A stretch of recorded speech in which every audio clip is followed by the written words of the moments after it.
Hello दोस्तों, नमस्कार। मैं रीना आपके अपने चैनल हिंदी ज्ञान में आपका स्वागत करती हूँ। जैसे कि हम पिछली वीडियो में व्याकरण पढ़ रहे हैं, वो भी हम पढ़ेंगे। वो सीरीज हमारी चलती रहेगी। आज हम साहित्य को शुरू करेंगे और जिस पुस्तक से हम साहित्य पढ़ रहे हैं वो है सरस्वती पांडे और गोविंद पांडे जी की पुस्तक। पहले हम टॉपिक डिस्कस करेंगे, फिर उसके बाद हम उस टॉपिक से संबंधित क्वेश्चन पढ़ेंगे, प्रीवियस ईयर भी, और जो संभावित आने वाले क्वेश्चन हैं वो भी हम पढ़ेंगे। तो ठीक है, आज हम इतिहास लेखन को पढ़ना शुरू करते हैं। तो चलो पढ़ते हैं। हिंदी साहित्य के इतिहास लेखन का सबसे पहला प्रयास गारसादा ताशी ने किया था।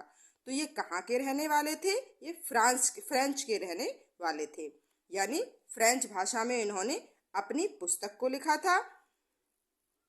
गारसादा ताशी ने अपनी पुस्तक का नाम इस्तवार दा लालित्वेत्वर एंदुए हिंदुस्तानी रखा था। क्या नाम था? इस्तवार दा लालित्वेत्वर एंदुए हिंदुस्तानी इनकी पुस्तक का नाम था, जो फ्रेंच भाषा में लिखी गई थी। इसका प्रकाशन दो भागों में हुआ था।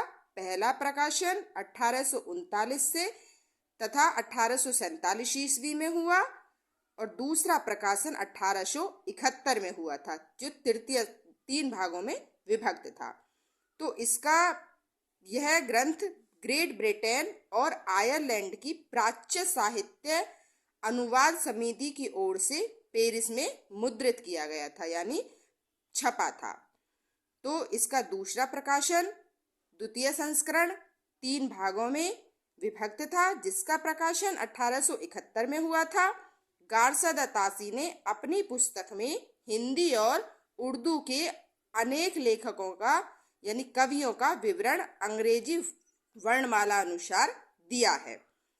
गारसादा ताशी के ग्रंथ में कुल 738 कवि हैं, जिनमें हिंदी के 72 और शेष यानी 666 उर्दू के कवि हैं। डॉक्टर लक्ष्मी सागर वारसे ने ताशी के ग्रंथ का हिंदी अनुवाद इंदुए साहित्य का इतिहास नाम से प्रकाशन सन 1952 में कराया था।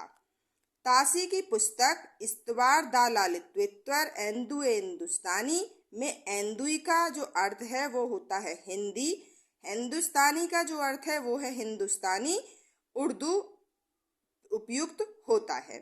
ठीक है, तो दोबारा से हम इसको देखते हैं। पहला इतिहास लेखन की परंपरा जो शुरू की थी वो फ्रेंच विद्वान गारसादा ताशी थे। कुछ किस भाषा में की थी? तो फ्रेंच भाषा में की थी। इनके ग्रंथ का नाम क्या था? इस्तवार दा लालित्वेत्वर एंदुए हिंदुस्तानी इनके ग्रंथ का नाम था, यानी पुस्तक का नाम था। फिर इन्होंने कब प्रकाशन कराया? इसका 2 भागों में इसका प्रकाशन हुआ था। पहला प्रकाशन 1839 से 1847 तक हुआ था। दूसरा प्रकाशन यानी दूसरा संस्करण 3 भागों में विभक्त था, जो 1871 में हुआ था। और ये क्वेश्चन 1871 का जो प्रकाशन है, ये क्वेश्चन 2021 टीजीटी में भी पूछा गया था।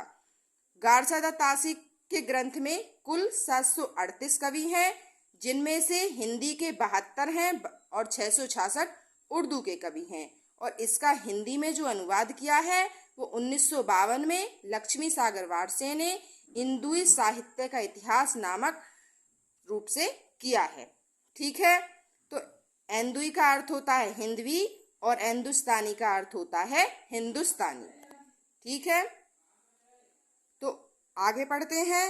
हिंदी साहित्य इतिहास लेखन की परंपरा में हिंदी भाषा में लिखा प्रथम ग्रंथ श्री महेश दत्त शुक्ल द्वारा रचित भाषा काव्य संग्रह है। यानी हिंदी भाषा का जो पहला लिखा हुआ ग्रंथ है हिंदी साहित्य लेखक द्वारा, वो है महेश दत्त शुक्ल द्वारा लिखा हुआ भाषा काव्य संग्रह। भाषा काव्य संग्रह में भाषा काव्य संग्रह का प्रकाशन सन 1873 में नवल किशोर प्रेस लखनऊ से हुआ था।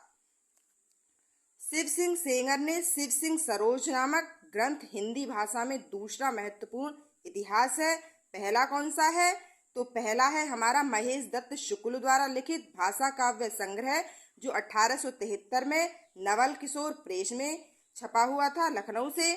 और दूसरा जो है हमारा हिंदी में लिखा हुआ वो है शिव सिंह सेंगर द्वारा लिखा हुआ शिव सिंह सरोज, ठीक है, जो हिंदी का दूसरा महत्वपूर्ण ग्रंथ है। शिव सिंह सरोज का प्रकाशन 1883 में हुआ था।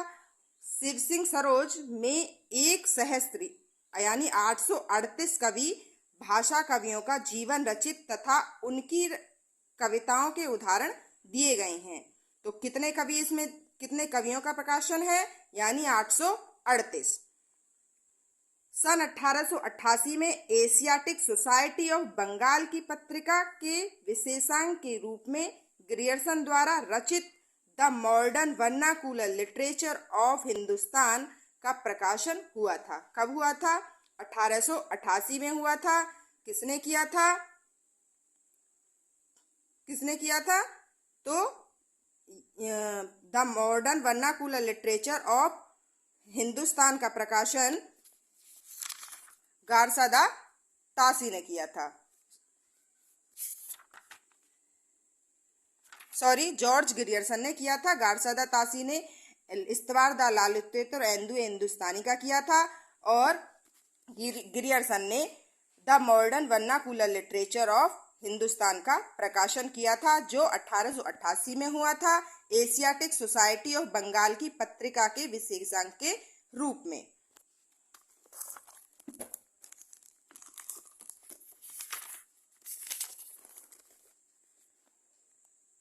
जॉर्ज ग्रियर्सन द्वारा रचित the modern vernacular literature of Hindustan को सच्चे अर्थों में हिंदी साहित्य का पहला इतिहास माना गया है। अगर क्वेश्चन पूछा जाए हिंदी साहित्य का सच्चे अर्थों में इतिहास कौन सा लिखा गया है, तो जॉर्ज ग्रियर्सन द्वारा 1888 में एशियाटिक सोसाइटी द्वारा प्रकाशन the modern vernacular literature of Hindustan लिखा गया है। ग्रियर्सन ने अपने ग्रंथ में 952 कवियों को शामिल किया है।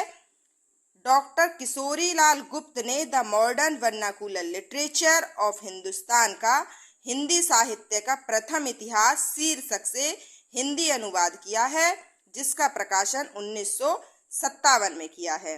जो गारसादा तासी वाला था वो लक्ष्मी सागर वारशे ने किया है, और ये जॉर्ज ग्रियर्सन वाला जो ग्रंथ है modern vernacular literature of Hindustan, इसका प्रकाशन किशोरीलाल गुप्त ने किया है 1957 में।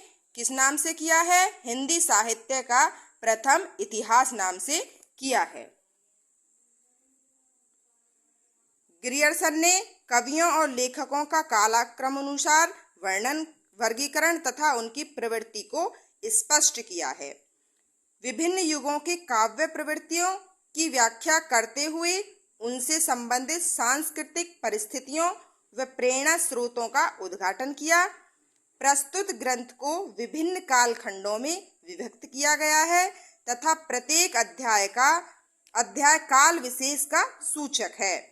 जॉर्ज ग्रियर्सन ने प्रथम बार हिंदी साहित्य का भाषा की दृष्टि से क्षेत्र निर्धारण करते हुए संस्कृत, प्राकृत एवं अरबी फारसी मिश्रित उर्दू को उससे पृथक किया है। हिंदी साहित्य के विकास का क्रम निर्धारण चारण काव्य, धार्मिक काव्य, प्रेम काव्य, दरबारी काव्य के रूप में किया है। 16वीं 17वीं शताब्दी के युग यानी भक्ति काल को हिंदी काल का स्वर्ण युग मानना ग्रियर्सन की महत्वपूर्ण उपलब्धि है।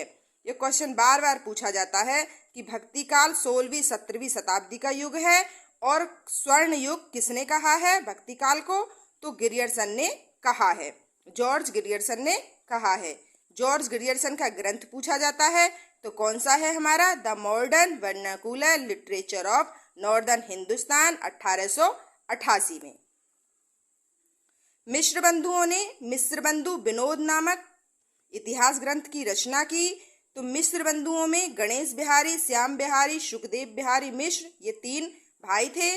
मिश्र बंधु विनोद 4 भागों में विभक्त है, जिसमें प्रथम 3 भाग का प्रकाशन 1913 में तथा चतुर्भाग का यानी चौथे भाग का प्रकाशन 1934 में हुआ है।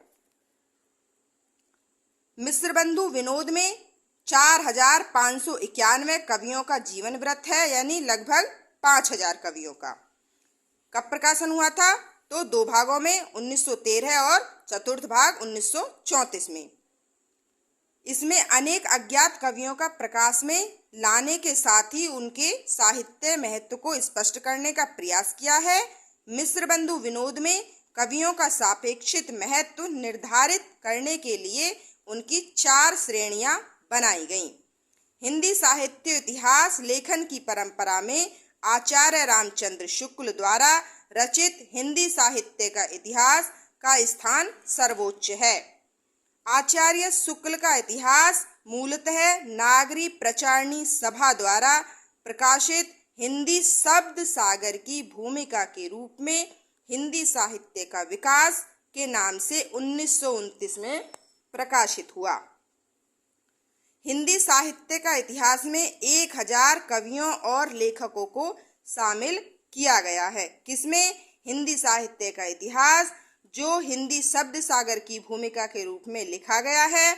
और किसके द्वारा लिखा है? रामचंद्र शुक्ल द्वारा लिखा है। तो हिंदी शब्द सागर की भूमिका के रूप में जब इसका प्रकाशन हुआ तो इसका नाम था हिंदी साहित्य का विकास।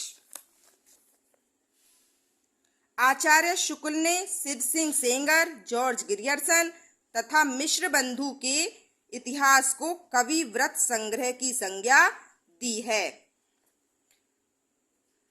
आचार्य शुक्ल ने लिखा है, जबकि प्रत्येक देश का साहित्य वहां की जनता की चित्तवृत्तियों का संचित प्रतिबिंब होता है, तब यह निश्चित है कि जनता की चित्तवृत्ति के परिवर्तन के साथ साथ साहित्य के स्वरूप में भी परिवर्तन होता चला जाता है।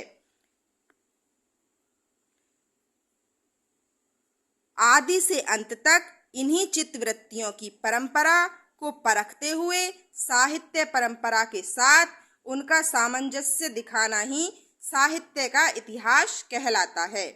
जनता की चित्तवृत्ति बहुत कुछ राजनीति, सामाजिक, सांप्रदायिक तथा धार्मिक परिस्थितियों के अनुसार होती है। तो ये कोटेशन कभी भी एग्जाम में पूछ ली जाती है, किसी भी एग्जाम में।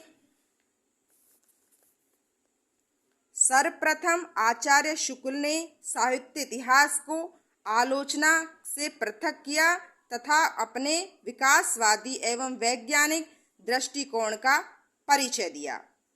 आचार्य शुक्ल ने साहित्य इतिहास के प्रति एक निश्चित व सुस्पष्ट दृष्टिकोण का परिचय देते हुए युगीन परिस्थितियों के संदर्भ में विकास क्रम की व्याख्या करने का प्रयास किया। आचार्य शुक्ल ने काल विभाजन के अंतर्गत हिंदी साहित्य के 900 वर्षों के इतिहास को 4 सुस्पष्ट कालखंडों में विभक्त किया है। शुक्ल जी ने भक्ति काल को 4 भागों या शाखाओं में बांटकर उन्हें सर्वप्रथम शुद्ध दार्शनिक एवं धार्मिक आधार प्रतिष्ठित किया है। ठीक है, तो दोस्तों आज हम इतना ही पढ़ेंगे। इससे आगे हम अगली वीडियो में पढ़ेंगे। दोस्तों धन्यवाद। अगर आपको मेरी वीडियो थोड़ी भी पसंद आ रही हो तो कृपया मेरी वीडियो को लाइक, सब्सक्राइब, कमेंट और शेयर अवश्य करें। धन्यवाद।